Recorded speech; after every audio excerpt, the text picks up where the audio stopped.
The visual storytelling of Better Call Saul has been essential to make this series one of the best of the decade. In my opinion, one of the best of all time, but let's keep it objective. Before you scare yourself into thinking that I'm going to bore you with every single detail of the cinematography, hear me out and trust me, it's worth it.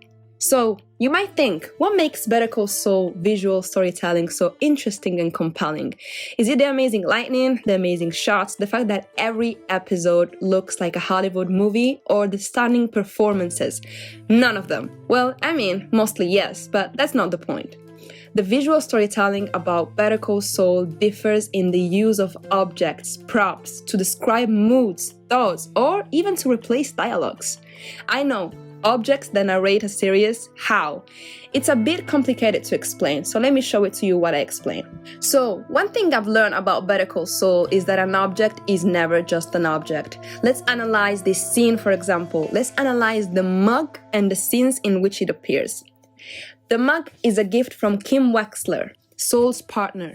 Just keeping it real. It is given to him in the first episodes of the series. And let me tell you this, that mug has got quite a journey. We see many episodes later the return of the mug. Since Saul stops being a lawyer for about a year, when he gets to be a lawyer again, Kim takes the same mug and writes on it, "Second best lawyer again." But that's not the end of our mug's journey. We see Jimmy in a new car, which again symbolizes his success and his return to the top. But when he tries to fit the mug in his new car, it just doesn't. That again symbolizes how Jimmy somehow always managed not to fit in a place. He doesn't fit at HHM, he doesn't fit at the new firm. He's too reckless to run a firm with Kim, which he loves. And I think that was a very brilliant way to pass the message. But the best comes at the end of our mug's journey. Jimmy has one of his worst days so far when he's ambushed in the desert and barely makes it out alive. Not his mug though, because one of the bullets managed to pass through it. Once he returns to Kim, he fails to tell her the truth about what happened in the desert.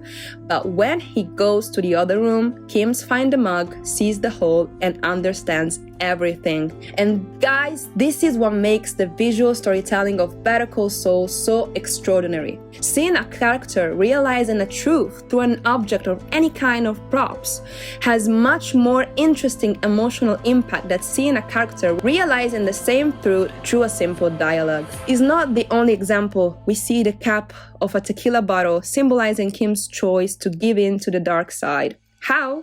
Kim and Saul decide to plan a scam, and let's remember how brilliant Jimmy is in his scams. Genius that will give him the nickname of Sleeping Jimmy. The day after the scam, Jimmy is surprised to see that Kim has kept a bottle stopper as a souvenir. In the following years, the object will come back again and again and again, and it will symbolize the dark side of Kim.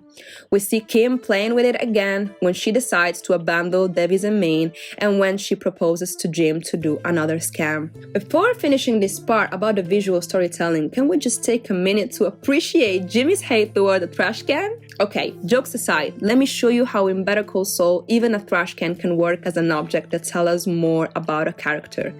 We see Saul eyeing a trash can, and so far, nothing. But after a meeting at HHM, we see how stressful that was for Jimmy. And it's not over. Here we have a slow zoom back and boom, here we see the first appearance of Kim Wexler. And even here, we can see how the way they act already suggests to us something about the nature of their relationship. They don't talk, they just share a cigarette. Jimmy says something and before he can even finish the sentence, she says, "I can't." These two characters can communicate with each other without even speaking, so we already see that there is already a deep connection there. Jimmy stays there. Kimmy leaves and puts the trash can back in place, and it's a brilliant metaphor and way to tell us how Jimmy is emotionally unstable and how Jimmy is always on the edge of another breakdown and how Kimmy would always be there to pick up the pieces. And speaking of this scene, can we just take a second to appreciate that this is how it started and this is how it ended? Brilliant. Better Call Saul is a mix of many genres. Not for anything else, if you search on Google what is the genre of this series, the result will be drama, neo-noir, comedy, tragedy, black humor, and crime TV, etc. I would say that to simplify the narrative, we could define it as a crime TV, even if it doesn't do enough justice to it. In order to pay homage to Better Call Saul, I think it is right to go to the roots of this genre and observe together how crime TV has changed over time. In the United States, the first television series of a crime nature were conceived starting from the mid-70s when the country's economic and institutional crisis was finally ending. This is for TV series as we know them, or almost. In reality, the genre was already very popular in the 50s and 60s, more likely also thanks to the rise of the gangster genre in Hollywood cinema as well. However, it was in the 70s, 80s that with the arrival of color TV, impactful elements were introduced such as car chases, gunfights, every little element that makes a show a crime TV show. With the TV genre itself, we also see the rise of the policeman character as the armed arm of the justice. But he's not a regular cop. He's a rebel, almost an anarchist, and in one hand holds a gun, while in the other the keys of his supercar. Successful examples are Starsky and Hutch, The Sweeney, The Professional, all very popular in Britain at the time. Going forward, we have other shows like Magnum P.I., Miami Vice, etc.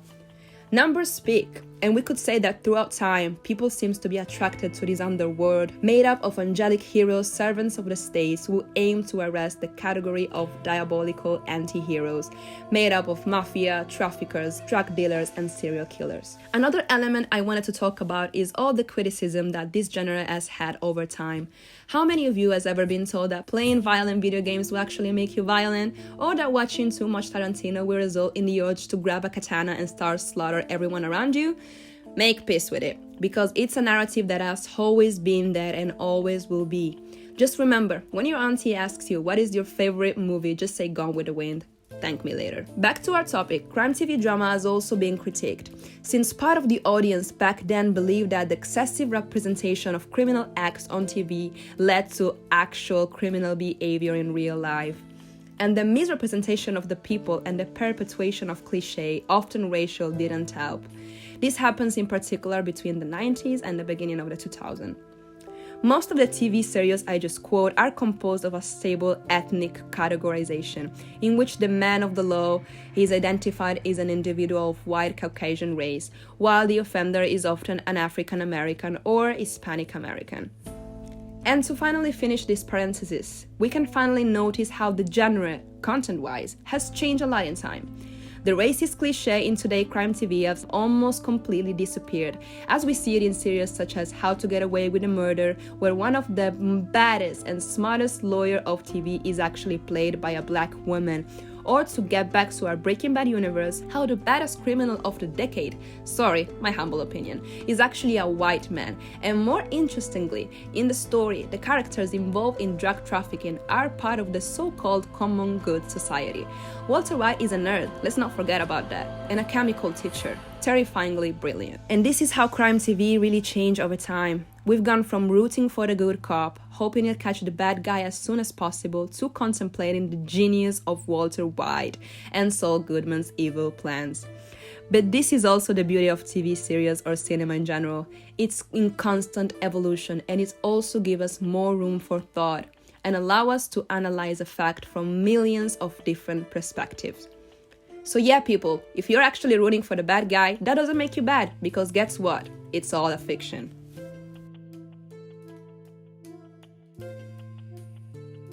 Okay, so now I'd like to break down our two phases of the Breaking Bad universe and why I think that Saul Goodman and Walter White are somehow alter egos.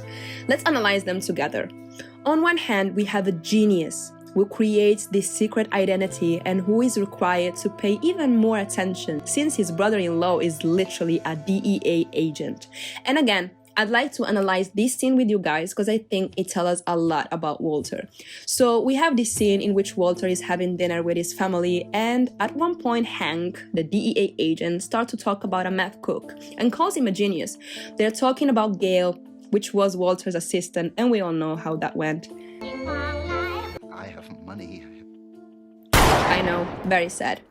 And the moment Walter hears Hank calling Gale a genius, it's a personal attack for him. So he begins to give his point of view as a chemist and confidently states that Gale was anything but a genius. We are talking about a man who is currently the #1 meth cook in the USA, risking revealing his identity by giving extra details to his brother-in-law, which again is a DEA agent, because it felt like a personal attack to him. So yeah, here we see how these two characters differs. One is driven by his pride and ego, and the other is a born troublemaker who, after 6 seasons in which he plays with justice and wins, get finally caught because he decided to hide in a garbage can. If the end wasn't that tragic, I swear that would be hilarious. One is driven by his ego and by the urge to dominate a world that never saw his real potential. Walter White, he's brilliant. During his life, he creates a pharmaceutical company with 2 other colleagues who indirectly kicks him out. The same pharmaceutical company, after years, becomes a multi-billion-dollar corporation, which he ultimately is the creator of, but it will never really be a part of it.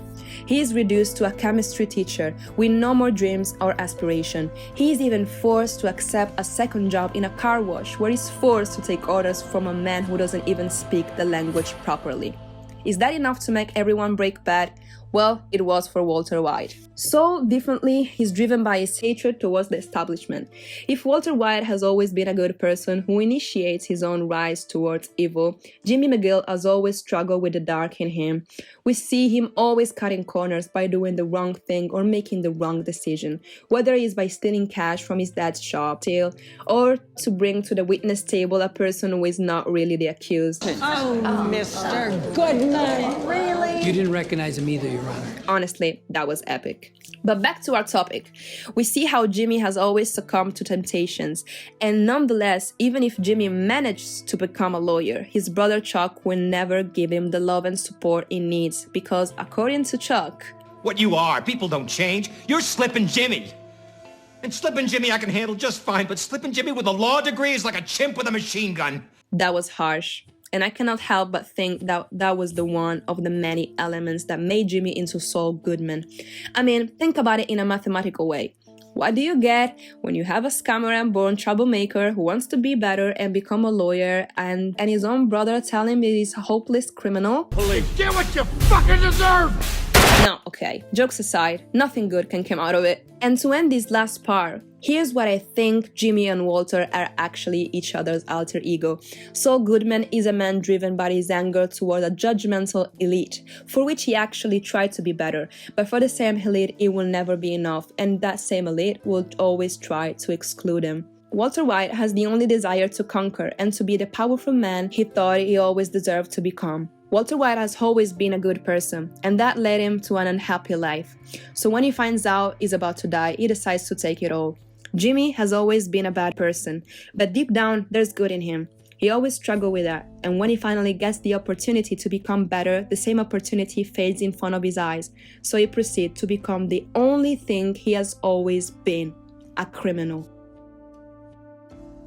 In Better Call Saul, there are many elements that are told. Each episode is visually and content-wise a film.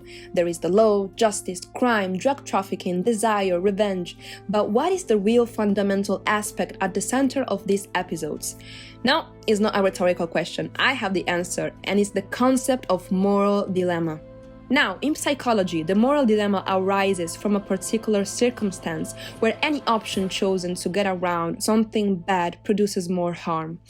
It is a dilemma because it involves a crossroads involving the violation of one or more moral standards. Both alternatives are bad, undesirable, or wrong. And somehow, our Jimmy always managed to make the wrong decision. Brilliantly, but still the wrong one. There's a sort of charm in making the wrong decision, especially for the viewers, but it's the way these wrong decisions are taken that really makes us fall in love with our protagonist. Saul Goodman is a character with Machiavellian traits, with a brilliant and dangerous talent for deceiving others and creating ingenious plans. If there's one thing Better Call Saul doesn't fail at, it's at making us think. And I think that's the difference between a show that you just watch and the show that makes you live through it and leaves you something in the end. The ethical dilemma becomes a tool for judging certain actions in and out of court. I mean, think about it. It's almost impossible to watch this show and not think, is Saul Goodman really a bad person? Or maybe you just didn't know anything else. Is Kimmy really a bad person too? Was Jimmy's brother honest with him, or was he just driven by his jealousy? Does Hamlin's behavior in the past season justify Saul's and Kim's revenge? That's actually a very good one. The best part is that we cannot objectively answer none of these questions. We cannot enclose these brilliant characters in such a trivial category such as good or bad. The same way we can do this in real life. No one is all bad or all good. The decision we make defines us, not our nature. The realism of these characters is also incredible. An incredible mix of characters, incredibly believable. And the ending is also very believable. It shows how actions always have consequences. And I like to quote a great tweet that I think summarizes that. Walter White caused the death of so many people. That is his price. Jesse suffered so much pain. Freedom is what he deserved. Saul broke the law he has sworn to uphold. Imprisonment will be his eternity. Yeah, tragically romantic.